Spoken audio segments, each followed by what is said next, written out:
Hey unjani Sandra Ndebele nyakutanda nechindebele wakabatana handi kunyepere bada Sandra nyakutanda Sandra Ndebele ndorota nchikutanda handi kunyepere kunaka kwa wakaita kunoita ndikulume sandinya kufuna Sandra nyakutanda Sandra Ndebele ndorota nchikutanda handi kunyepere kunaka kwa wakaita kunoita ndikulume sandinya kufuna levo wakanaka kungenatia na kai uri hotse nyama iri pabrai uri welo kungero kuyemuse Pakati Pako Panenge Panonaka sepepo by Sandra. You are the best on top of the rest.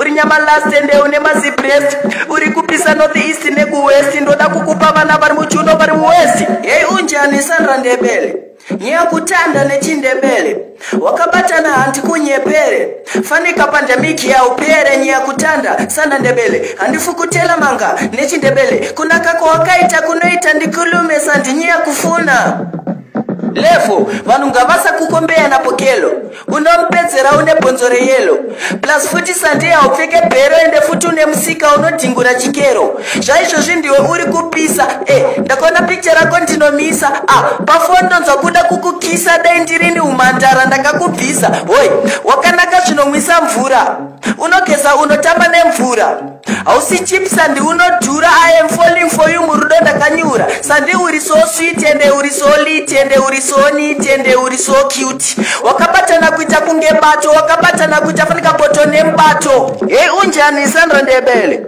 nyakutanda nechindebele wakabatana handi kunyepere unenge pandemiki ya upere nyakutanda. Hey ndorota nchikutanda kunaka kwa wakaita kunoita ndikulume sandinya kufuna.